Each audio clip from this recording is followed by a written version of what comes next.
Alright guys, TacticalRab back again today. Hope you're doing well and enjoying your day so far. And every single year that the CDL has continued with this current format, there's always been questions onto whether the schedule is rigged to some degree for various reasons, for positive or for negative. The OpTic guys have certainly made their thoughts clear on this, the frustrations with always playing, it seems, the last game of the day, and even Kenny's thoughts, given the fact that that has not been the case for him over the last few years on the Los Angeles Thieves. Very much interested to your thoughts in the comment section below. Hit the like button if you enjoy. Subscribe if you're new as always, I would greatly appreciate it. First of all, a couple of scrims to go through. FaZe Black were doing some scrims over the last couple of days. They did also play FaZe, I'm pretty sure the main FaZe team the other day, and they got like body slammed every map. Now we know that FaZe, like main FaZe, Atlanta FaZe, they're always unreal in scrims. It's been the case for the last couple of years. They're the best scrim team, like, ever, basically. Their stats that easymac used to show over the last few years were absolutely patently absurd. So, it's a team that you want to scrim because you want the good practice. But if you scrim FaZe, expect to get slammed. And I think FaZe Black probably lost all 9 maps they played against FaZe. Something like that, and most of them were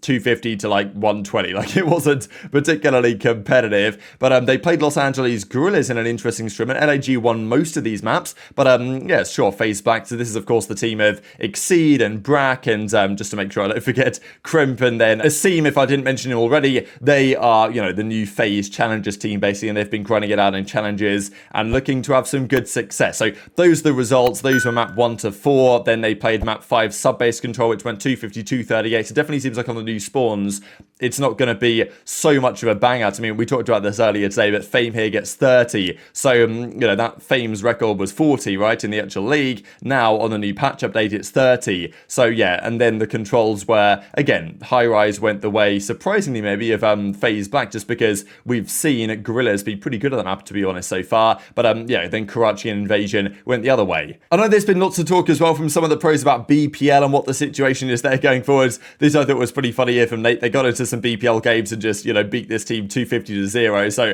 that's kind of unfortunate. Usually the games are not going to be this unbalanced, but the pros are potentially trying to get it going again. I know that Drazah of FaZe definitely wants to. Like, Drazah's the biggest 8 demon in the world. I mean, he won the BPL stage the first time around. Thing is, like, at the end of the day, there's got to be money on the line for the pros to want to play it, you know what I mean? In order to get a second split of BPL up and running, you know, we need to have some money going in, and I think potentially we're working on trying to make it happen shortly after Christmas, something like that anyway. But, you know, Drazah obviously wants BPL back as it was a good couple of weeks ago, but if there's no, you know, if there's no money on the line, the pros often, you know, don't want to play it. They'll just not bother or just chill or whatever, especially over maybe this time of year. So Drazah's obviously very keen to play for any amount of money, like the guy just loves competition, but someone's got to put the money up somewhere, and so, you know how it goes. So sponsors and all this stuff, that's what we've been talking about with BPL the way it's going, to try and get some sponsors on board, and if we can, then we will run as many BPL splits as we can afford, basically,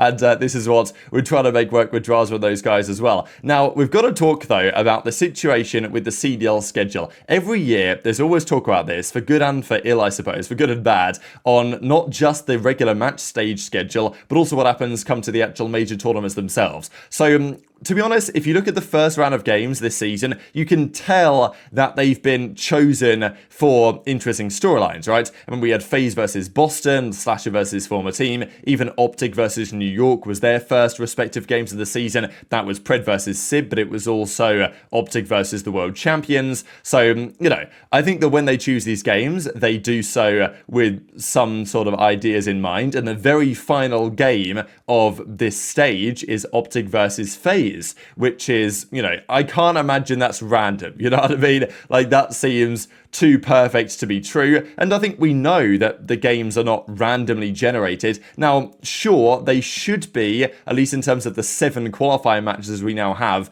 chosen in such a way that there's no advantage one way or another. Each team over the course of the season should have an equally strong strength of schedule, right? Sure, sometimes you're going to have a hard run of games, sometimes you're going to have an easier run of games, but in general, it should cancel each other out. So the CDL try and make sure that happens. Of course, you can never perfectly do that, just because, you know, let's say Major 4, Boston might be absolutely frying, whereas right now, at least exception with the Toronto series, they don't look that good. So sure, different teams obviously are going to be different strengths over the season. That's just naturally how it's going to go. The better teams will usually rise to the top, however. But the OpTic guys have noticed, of course, if you've been on OpTic for the last few years, if you've followed OpTic for the last few years, you will generally know that the CDL will choose the timing of the matches to try and ensure that OpTic is towards the end. Now, this is especially, I think, problematic on LAN, when often the way that it would tend to be that OpTic would play like the first game of the day to open up the day, so people tuned in early on, and then they would also play like the last game of the day, or as late as they possibly could if they have to play another series,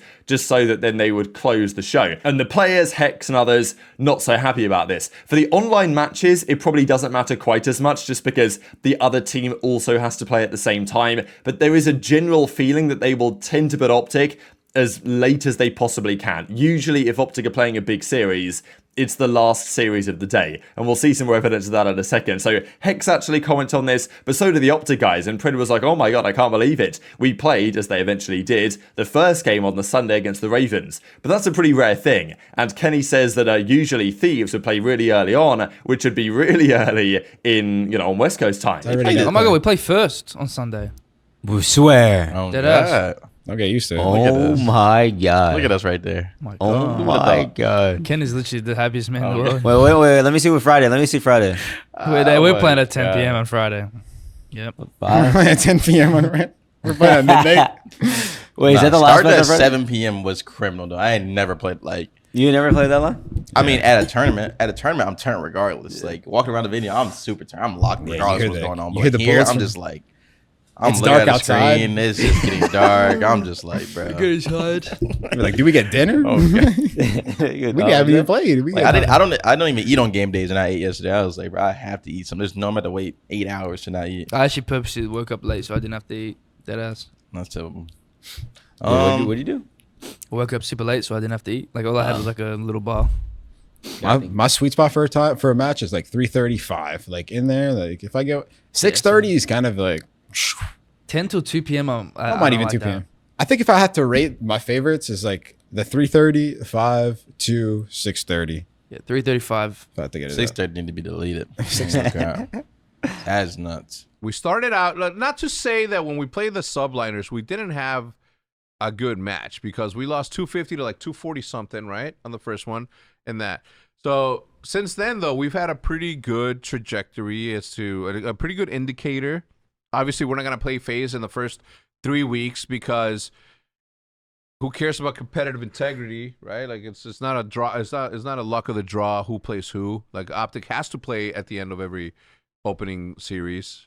Yeah, they have to play at the top of the hour, at the opening of the tournament, and the closing of the tournament the first day.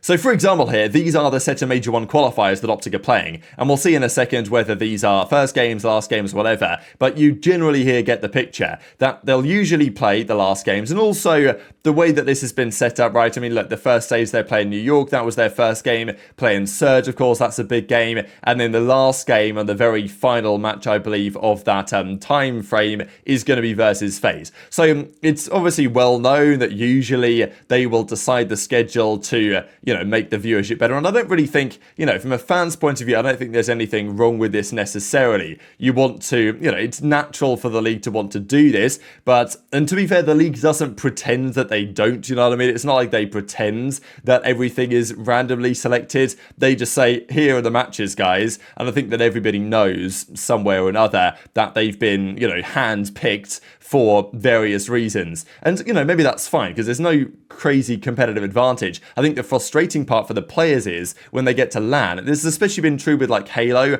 because nowadays the CDL setup is somewhat different to how it was, let's say, in the CWL days. And even in Halo today, the MLG-esque formats are somewhat similar, such that you can play first and last, which is not for the best. But an online match, if you play last match of the day, the other team's also playing last match of the day. I imagine the players might want to play at a similar time to when they scrim, so I think if their scrims start 1 p.m. Eastern, they probably wouldn't mind first, second match of the day. When it gets too late, at an event it's probably a different story, right? Because, you're fully locked in. But for an online league match, when it's a little bit different, they'd probably prefer to play the games earlier than later. Now, Kenny's in a bit of a different position because they, of course, used to be based out of LA, right? When he was on the Thieves. And if they played first game of the day, that was, 12 p.m. That was noon for their first match, which is, arguably, especially for the schedule of these COD pros, that's way too early. And Princess, because he knew they were playing last game, he, took his time, didn't even eat, got up super late, so his schedule would be aligned with playing that match in the optimal position. So, it is what it is, and I don't think that there's anything, basically Hex's point was, though, that, wow, it's so convenient that we're playing FaZe very last match of the stage. And this is a tweet from OpTic back in, December the 15th now, where they're like, yeah, us when we're last match of the day again for the 537th time. And it didn't take me long. Like, I just quickly searched on Twitter here, like people I follow, last match of the day, just looked through a couple. And, coincidentally, a lot of the last match of the day tweets happen to be either from OpTic or against OpTic, such as here, Surge. This is, 3rd of March, 2022. That was the case. And then this is actually another one against Surge, last match of the day here, taking on Surge. So, this, of course, was the match they played the other day against Surge, but it's obviously a consistent trend. And we can see a similar thing, like, this is just looking forward to the Major 2 schedule for the Miami Heretics Major 2, just seeing, like, who are the last matches of the day. OpTic's game against Thieves is the last match of the day, so you tend to find that it's the big series that they put last. It's like the theoretically good ones between two top teams or two big names or big franchises, they'll put last. If OpTic play a team that aren't so good, so they play Rocker here, for example, this is February the 23rd, that's not last match of the day, that's second last match of the day. They play Gorillas, second last match of the day, and they play Ravens, second last match of the day as well. And Boston here is actually the first match of the day, so, there isn't as much correlation there, but then when you find they play Toronto, that's last match of the day on March the 10th on the Sunday, and then the final game of the entire split is OpTic versus New York, the last match of the day. So, there's absolutely no denying what they're doing here, but, from a fan's point of view, I don't think there's a massive problem with this. Everybody knows OpTic have the, biggest fan base, they're the biggest team, and therefore, this is naturally the way the league is going to decide to run things.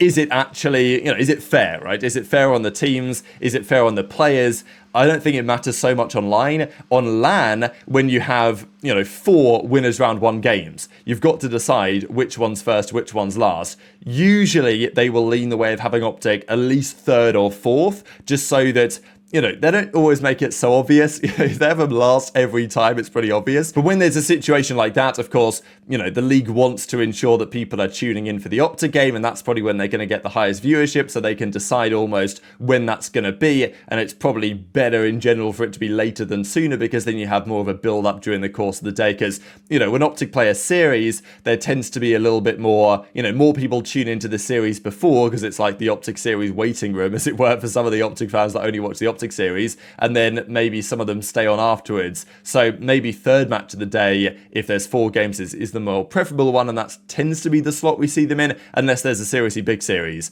in which case it's, the last match of the day. Generally how it goes, but interested your thoughts in the comment section below on, because Hex has talked about this for years, and I totally get his frustrations, but obviously he knows why it happens, and, he can accept that. This is what I thought was kind of cool, so Zinni's tier list of some of these Call of Duty games, some Call of Duty games that either maybe he hasn't played too much of, or didn't think were that good, right down here at the bottom, such as MW19 gets a spot down in the D tier. COD Mobile as well, though, S tier game. He's put Black Ops 3, Black Ops 2, MW2, MW3, COD 4 in the S tier with COD Mobile, which is kind of crazy. And even Ghost gets in the A tier, which is not something I thought that I'd see, not too long ago, to be honest, when Ghost was kind of unanimously hated, but I guess the times have somewhat changed on that over time. And just to close out with this, I thought was kind of crazy. Speaking of that era, really, Crim6's event stats during probably his most dominant seasons: Black Ops 2, Ghost, and Advanced Warfare. Now, some of these stats still apply, to be honest, if you're considering the rest of the Jetpack era, but during that period, 36 events were played. So